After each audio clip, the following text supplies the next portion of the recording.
12절부터 19절까지입니다. 12절의 말씀부터 우리 함께 천천히 합독하겠습니다.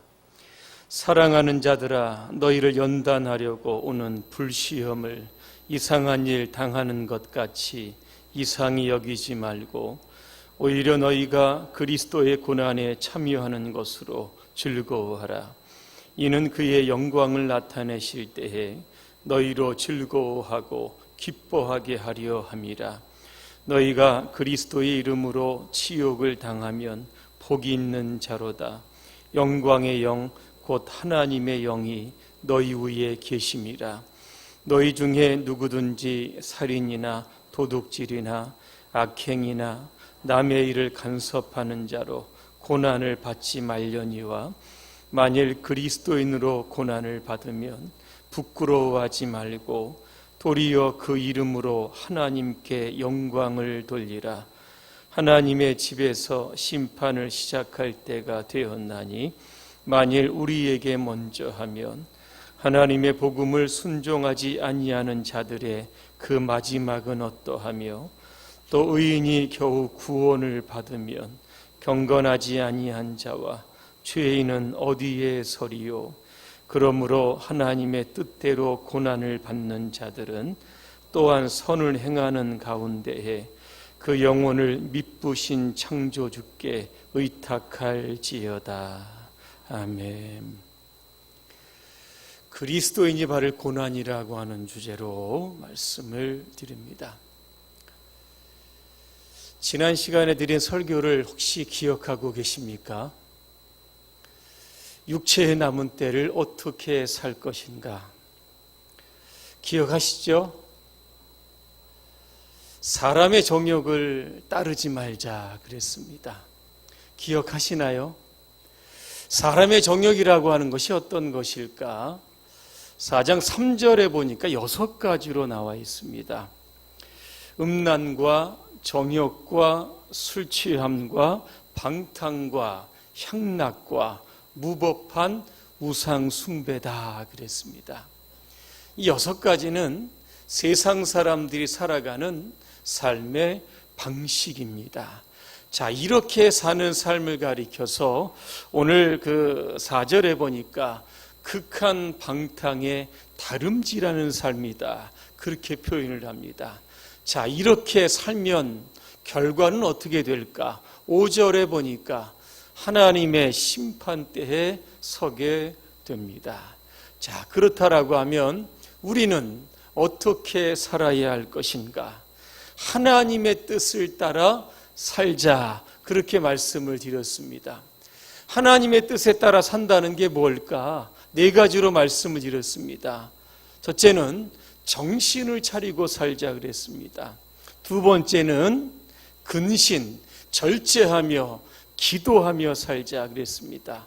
세 번째는 이웃을 사랑하되 뜨겁게 사랑하자 그랬습니다. 네 번째, 주님의 일을 할 때 원망 없이 기쁨과 감사함으로 그 일을 감당하자 그렇게 말씀을 드렸습니다.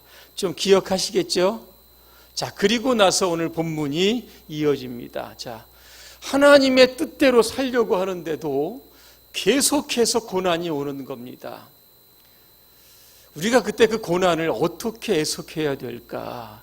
이게 오늘 본문의 핵심입니다.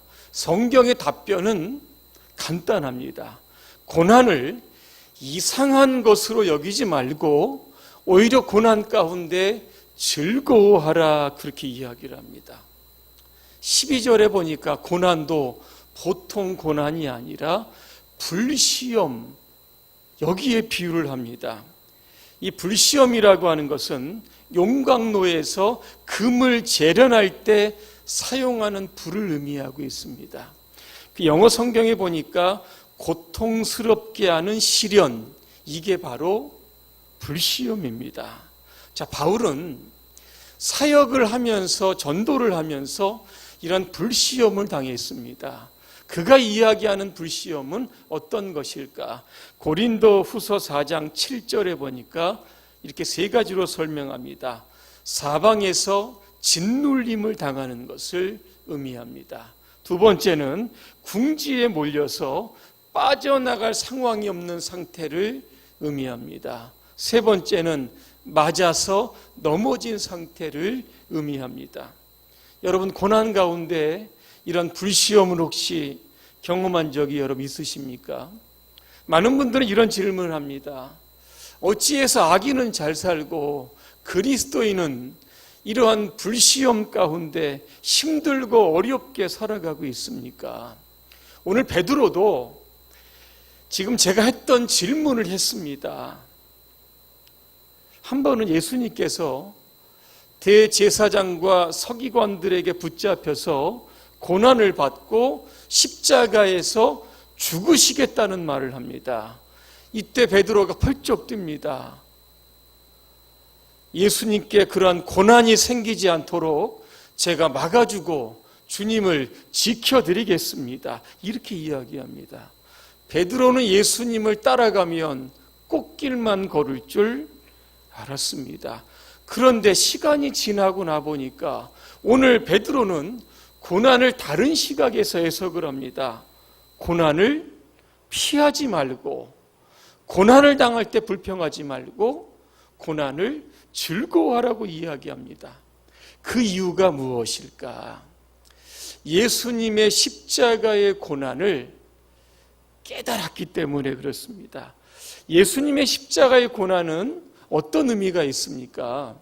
이사야 53장에 보면 정확한 답변이 나옵니다. 왜 예수님께서 고난을 당하셨는지 그 이유가 나오는데, 그 이유가 뭐냐면 우리의 허물과 죄악 때문이다 그랬습니다. 우리의 죄와 허물 때문에 예수님께서 조롱을 받고 채찍에 맞고 결과적으로는 갈보리 언덕에서 죽으셨다는 겁니다. 우리를 위한, 우리를 대신한 그러한 고난을 당하셨다는 겁니다. 자, 그렇다라고 하면 예수님의 고난에 분명한 의미가 있다고 하면 우리가 그리스도인으로 이 땅에 살면서 고난을 받습니다. 왜 받아야 될까? 여러분 궁금하시죠? 13절에 그 답이 나왔습니다. 그리스도의 고난에 참여하기 위해서. 여러분 그렇게 나왔습니다. 찰스 카우만이라고 하는 사람이 이런 이야기를 합니다. 우리가 막다른 골목에 처하게 되는 것은 좋은 일입니다. 벽에 등을 대고 사방의 적을 마주하며 겨우 혼자 설 수 있는 좁은 공간에 밀어 넣어진다는 것은 유익한 일입니다. 그 이유는 협소한 공간에서 나와 주님은 가장 친밀하게 만날 수 있기 때문입니다. 이렇게 이야기를 합니다. 우리가 신앙생활하면서 예수님을 가장 친밀하게 만날 때가 언제입니까? 문제가 없이, 불편함이 없이 편하게 살아갈 때입니까? 그렇지 않습니다. 고난과 환난과 슬픔과 절망이 오면 우리는 주님의 고난이 생각나게 되고 십자가 앞에 나가서 고난의 주님을 붙들고 우리가 함께 주님의 고난에 동참하면서 엎드릴 때에 우리는 주님과 가까이 할 수 있는 겁니다. 그래서 바울은 어떻게 하면 적극적으로 고난에 참여하는 삶을 살까를 고민했던 겁니다. 왜? 고난을 통해서 더 주님을 경험하기 위해서 그랬습니다. 골로새서 1장 24절을 제가 읽어드립니다. 나는 이제 너희를 위하여 받는 괴로움을 기뻐하고 그리스도의 남은 고난을 그의 몸된 교회를 위하여 내 육체에 채운다. 이렇게 여러분 고백합니다. 이처럼 고난을, 그리스도의 고난에 여러분 동참하는 것으로 여러분 생각하시고 그 고난을 여러분 즐거움으로 여러분 바꾸어 가시는 그러한 삶이 저와 여러분에게 있기를 소망합니다. 자, 우리가 그리스도의 고난에 동참하는 그 고난을 당하게 되면 우리에게 어떤 유익이 있을까? 첫째는 상급이 있습니다. 13절에 보니까 이는 그의 영광을 나타내실 때에 그랬습니다. 우리 모두가 다 하나님의 심판대 앞에 설 때가 있다는 겁니다. 그때 우리가 주님께 보여드릴 수 있는 것은 주님을 위해 이렇게 살았다라고 하는 고난의 흔적입니다. 그 많은 시간 주님과 함께 그 고난에 동참하는 그 어려움과 아픔의 시간들을 주님 앞에 보여드릴 수 있는 겁니다. 어떤 분은 이렇게 이야기합니다. 고난은 주님이 받으시고 영광은 내가 받겠습니다. 과연 이렇게 될 수 있습니까? 이게 불가능합니다. 자, 로마서 8장 17절입니다. 우리가 그와 함께 영광을 받기 위하여 고난도 함께 받아야 할 것이다 그랬습니다. 십자가와 부활 뗄 수 없습니다. 고난과 영광은 쌍둥이입니다. 노 크로스, 노 크라운이 있습니다. 십자가 없이 면류관이 없다는 뜻입니다. 주님의 영광에 동참하기 원하신다면 기꺼이 그리스도의 고난에 동참하시는 저와 여러분의 삶이 되시기를 소망합니다.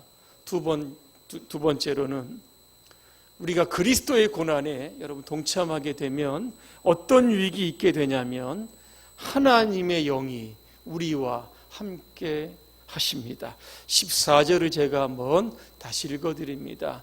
너희가 그리스도의 이름으로 치욕을 당하면 복 있는 자로다. 영광의 영 곧 하나님의 영이 너희 위에 계심이라 그랬습니다. 사람들은 고난을 환영하지 않습니다. 그래서 고난이 불필요하다고 생각을 해서 고난을 피해서 편하게 살려고 합니다. 자, 그렇게 살려고 하면 세상과 타협해야 되고 세상과 동화되어야 합니다. 때로는 비굴해져야 되고 때로는 비겁해져야만 합니다. 자, 이렇게 살면 승승장구할 것 같지만 언젠가 생각지 않은 때에 어려움을 당할 수 있게 되는 겁니다. 자, 우리가 이 땅에 그리스도인으로 살아가면서 오늘 치욕을 여러분 먹게 될 경우가 있습니다. 16절에 보니까 만일 그리스도인으로 고난을 받으면 부끄러워하지 말라고 그랬습니다. 그리스도인 초대교회는 이게 욕이었습니다. 사람들이 예수쟁이라고 욕을 할 때 초대교인들은 그것을 들을 때마다 속으로 기뻐했습니다. 왜 그런지 아십니까? 사람들이 나에게 그런 얘기를 한다는 것은 내가 예수님께 속해 있다는 것이고 내가 예수님을 따라간다는 것이고 내가 예수님을 닮아간다라고 하는 명백한 증거가 되기 때문에 그랬던 겁니다. 오늘 저와 여러분에게 그리스도인이라고 하는 여러분 자부심이 있으십니까? 내가 예수님께 속해 있다라고 하는 그 자체가 여러분의 삶에 큰 자랑거리가 여러분 되십니까? 오늘 내가 그리스도인으로 여러분 치욕을 받으면 하나님의 영이 함께 하십니다. 바꾸어 이야기하면 하나님께서 우리를 고아와 같이 버려두지 않으십니다. 세상 끝날까지 우리와 함께 하십니다. 그러면서 우리에게 무엇을 주십니까? 아까 찬송을 불렀던 것처럼 고난이 많으면 많을수록 그 고난의 버금가는 하나님의 위로가 우리에게 넘치게 되는 겁니다. 고린도후서 1장 5절입니다. 그리스도의 고난이 우리에게 넘친 것 같이 우리가 받는 위로도 그리스도로 말미암아 넘친다. 여러분 스데반 집사 아실 겁니다. 그가 공회에 체포가 됩니다. 마지막 변론을 합니다. 그의 얼굴은 어떻게 되었을까? 죽음의 공포 앞에 두려웠을까? 괜히 예수님 믿어서 이렇게 죽는구나 그렇게 탄식을 했을까? 아니면 예수님 앞으로 안 믿겠다고 살려달라고 애원을 했을까? 여러분 그렇지 않습니다. 성경 사도행전 6장 15절입니다. 공회 중에 앉은 사람들이 다 스데반을 주목해 보니 그 얼굴이 천사의 얼굴과 같더라. 그렇게 표현됐습니다. 어떻게 그렇게 될 수 있을까? 하나님의 영이 스데반과 함께 하심으로 끝까지 자신이 믿는 예수 그리스도를 변증할 수 있도록 도와주셨던 겁니다. 자, 이러한 상황을 오늘 19절에 어떻게 표현합니까? 그 영혼을 미쁘신 창조주께 의탁했다. 그렇게 말씀합니다. 의탁이 뭡니까? 맡긴다는 뜻입니다. 여러분, 고난 중에 혼자 그 고난을 가지고 씨름하지 마시고 하나님께 맡기시기를 바랍니다. 그러면 그 고난을 풀어가는 모든 과정 가운데 넘치는 위로와 하늘의 평안이 여러분의 삶에 가득하게 될 줄로 믿습니다. 결론입니다. 이 뉴질랜드에는 날개는 있지만 날지 못하는 새들이 많다고 합니다. 그 이유는 두 가지인데, 첫째는 새의 천적들이 없다고 합니다. 또 한 가지는 땅에도 먹을거리가 많이 있기 때문에 굳이 하늘을 나를 이유가 없기 때문에 그럽니다. 안일이라고 하는 것이 새를 무기력하게 만들었습니다. 그러나 시련과 고난은 새를 비상하도록 돕게 만듭니다. 이렇듯 고난과 시련, 우리의 삶을 연단시켜서 믿음으로 하나님을 위해 살 수 있도록 우리의 삶을 한 단계 끌어올리는 것이 바로 고난의 역할입니다. 헬렌 켈러 여러분 잘 아실 겁니다. 이분이 이런 이야기를 합니다. 성품이란 쉽고 편안한 자리에서는 성장할 수가 없다. 오직 시련과 고난의 경험을 통해서만 영혼이 건강해지고 비전이 분명해지고 열정에 불이 붙고 성공은 이루어진다. 이렇게 이야기를 합니다. 작고 큰 시험을 늘 경험하며 살아가는 것, 이것이 어떻게 보면 우리의 신앙을 연단시키는 것이고 고난 가운데 더욱더 주님을 알아갈 수 있는 축복의 과정인 줄로 믿습니다. 고난의 때에 하나님의 영이 우리와 함께 하심으로 말미암아 여러분 세상 끝날까지 여러분 가진 믿음을 통해서 하나님을 여러분 영광스럽게 하시고 조금 웃으면서 고난 가운데 넉넉히 승리하시는 저와 여러분의 삶이 되시기를 주님의 이름으로 축원합니다. 기도하겠습니다. 은혜로우신 하나님, 우리가 고난을 당할 때에 십자가를 지신 주님의 마음, 그 마음을 헤아리게 하시고 특히 우리의 고난 중에 성령께서 함께 하심으로 고난을 즐거움으로 전환시킬 수 있는 믿음의 사람들로 살게 하여 주옵소서. 예수님의 이름으로 기도합니다. 아멘.